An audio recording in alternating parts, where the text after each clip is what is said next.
Hello, welcome to FreeTeacher. We're going to look at the end, the fall, the decline, the finish of the Soviet Union. Thank you very much.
On Christmas Day 1991, Mikhail Gorbachev shocked the world by announcing that the Soviet Union was going to be dissolved.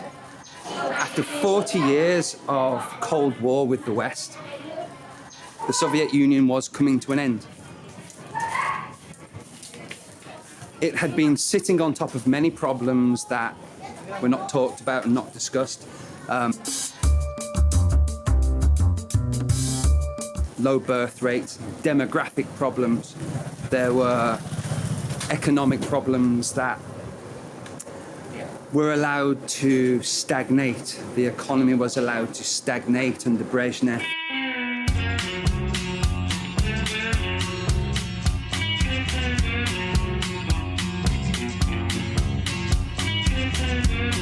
Andropov and Chernenko did...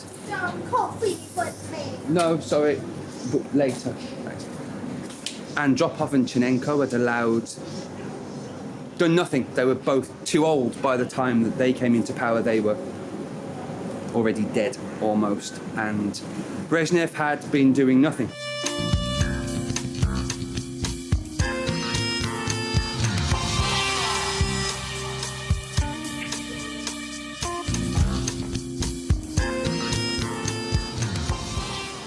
Of course, there'd been a war similar to America's Vietnam.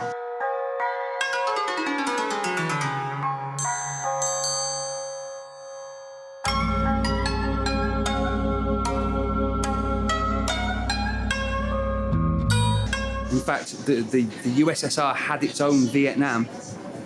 It's very common to have your own Vietnam these days. The USSR had its own Vietnam in Afghanistan.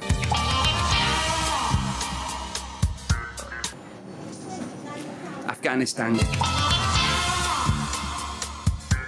cost the USSR in terms of money for its economy, in terms of morale and its world standing. Afghanistan contributed to a lot of corruption, and in the same way that Vietnam sapped the morale of the Americans and made them lose confidence in their thing, Afghanistan did the same. The triumphalists, Thatcher, Reagan, the anti-communists, all of those, would say that really it was non-stop pressure by the free world, by the West, that eventually didn't allow, it contained the Soviet Union until it collapsed. They could claim that.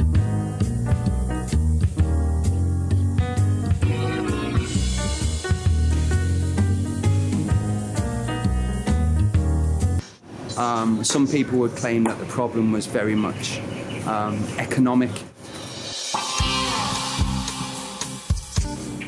I think, as with most things, there's a combination of factors.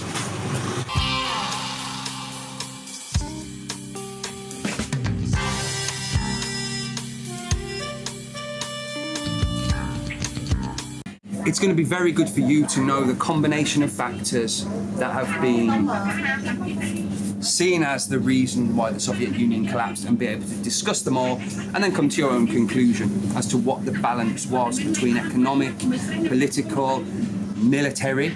Of course, the financial cost of the Cold War was massive. The USSR was in a situation at the end of World War II where it really needed to rebuild. It needed loans and it needed help. It did not need an arms race.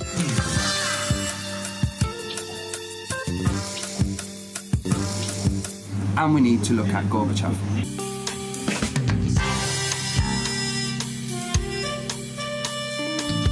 We need to look at Mikhail Gorbachev as a leader. He introduced two policies.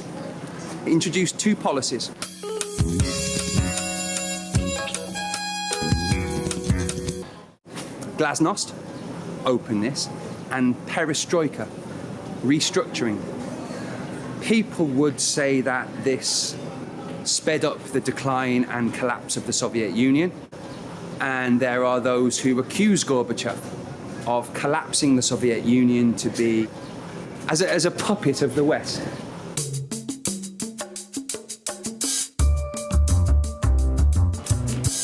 Others see glasnost and perestroika as a necessity and say that Gorbachev did everything he could to do what was absolutely necessary because the country was economically and politically dead in the water.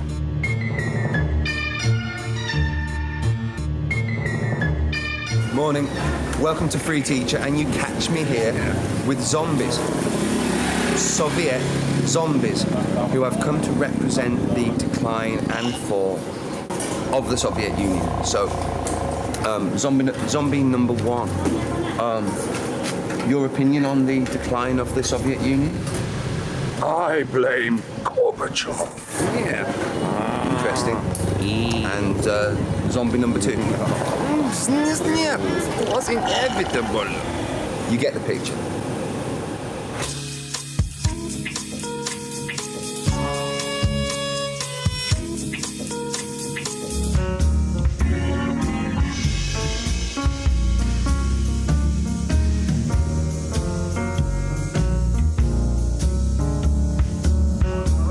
Like the Chinese Communist Party did, they restructured the economy, but they kept a tight control, and so therefore their system survived.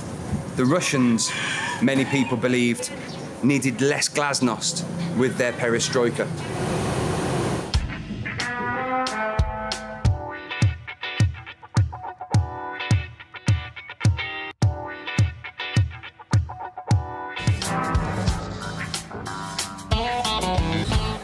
Otherwise, you're looking at severe de-Stalinization effects.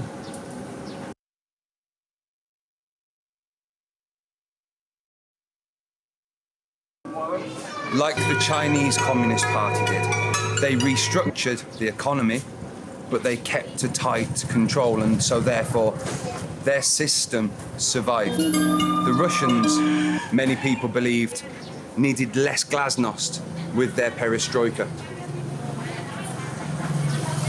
John Ansell, FreeTeacher, with a zombie.